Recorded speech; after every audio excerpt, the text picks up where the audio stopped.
গুলি করে হত্যা করেছে, নিশ্চয়ই আপনারা তা দেখেছেন।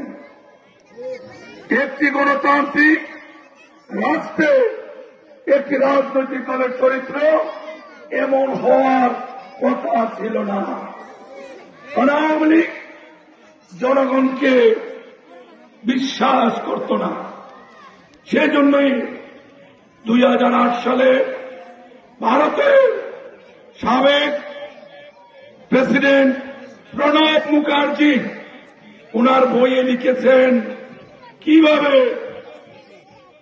আওয়ামী লীগকে জিতিয়ে রাষ্ট্রীয় ক্ষমতায় এনেছিলেন। তারই ধারাবাহিকতায় 2014, 2018, 2024 বাংলাদেশের মানুষ আমরা কিন্তু কেউ ভোট দিতে পারি না। দিনের ভোট আগের রাত্রে শেষ। রাখে আল্লাহ, মারে কে। এই শীত আমরা অনুভব করছি। সেজন্য প্রত্যেকটা মানুষ সামর্থ্য অনুযায়ী আমরা শীত বস্ত্র গায়ে ধারণ করেছি। ঠিক গত বছর এমন দিনে আমাদের মানুষ, বিএনপির মানুষ, ভিন্ন মতের মানুষ কেউ বাড়িতে থাকতে পারে না। আমি সহ স্টেজে অনেকে আমরা ছিলাম হবিগঞ্জে কারাগারে। অপরাধ কি ছিল? অপরাধ একটাই, আমরা বিএনপি করি। অপরাধ একটাই, আমরা মানুষের পক্ষে কথা বলি। সবার চোখ ফাঁকি দেওয়া যায়, কিন্তু আল্লাহর চোখ ফাঁকি দেওয়া যায় না। গত শীতে আওয়ামী লীগ আমাদেরকে জেলে রেখেছিল। 1 বছর যায় নাই, এই শীতে কিন্তু আওয়ামী লীগ জেলে। দেখেন আল্লাহর বিচার। ধৈর্য ধরেছি, আল্লাহ আমাদেরকে পুরস্কৃত করেছেন। আমি বিএনপির লোকদেরকে বলবো, আমরা যারা বিএনপি করি, আমাদের প্রিয় নেতা তারেক রহমান সাহেব প্রতিদিন জাতির সামনে দিক নির্দেশনামূলক বক্তব্য রাখছেন। একটাই উদ্দেশ্য, আমরা যেন কেউ অমানুষ না হই, আমরা যেন কেউ প্রতিহিংসা পরায়ণ না হই, আমরা যেন কেউ দুর্নীতিবাজ না হই। দুর্নীতি করে টাকা কামানো যায়, কিন্তু সারা জীবন সেই দুর্নীতি টাকা ভোগ করা যায় না।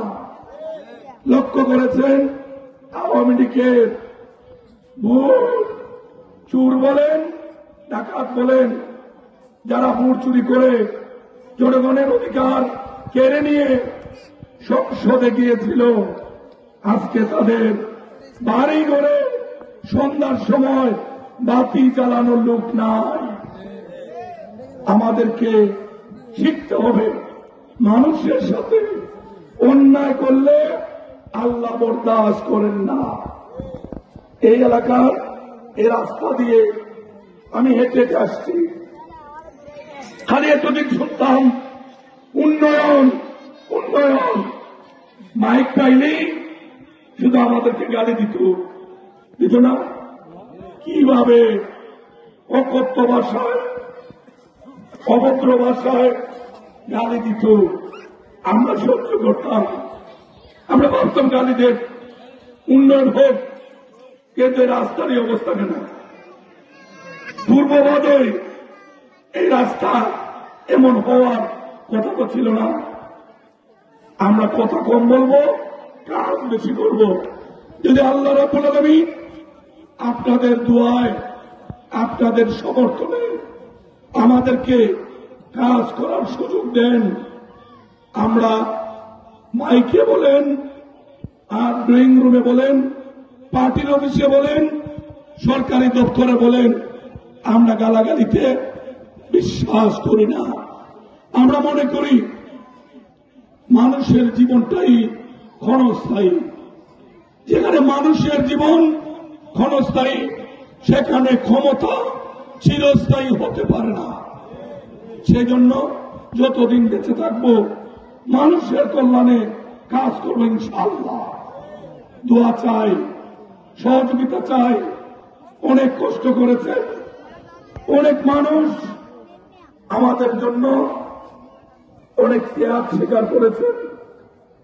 শীত বলেন, গরম বলে আওয়ামী লীগ আমাদেরকে শান্তিতে থাকতে দেয় নাই। আমরা সব খালেদা জিয়ার আহ্বানে, তারেক রহমান সাহেবের আহ্বানে আমরা ভুলে গেছি। আমরা মনে করি আওয়ামী লীগ অন্যায় করেছে বলে শেখ হাসিনা একটা পরে কোথায় গেলেন? ভারতে পালিয়ে গিয়েছেন। সেইখান থেকে বলেন হুট করে চট করে আবার নাকি দেশে আসবেন। মামার বাড়ির রাস্তা। বাংলাদেশের জনগণ একবার যে জিনিস ফেলে দেয় সেই জিনিস মানুষ মুখে উঠায় না। যে জিনিস মানুষ বর্জন করেছে সেই জিনিস মানুষ আর কোনদিন গ্রহণ করবে না। তাই বন্ধুগণ, আওয়ামী লীগের প্রথম থেকে আমরা শিক্ষা নেব। আমরা মানুষের সঙ্গে সৎ ব্যবহার করব। এই যে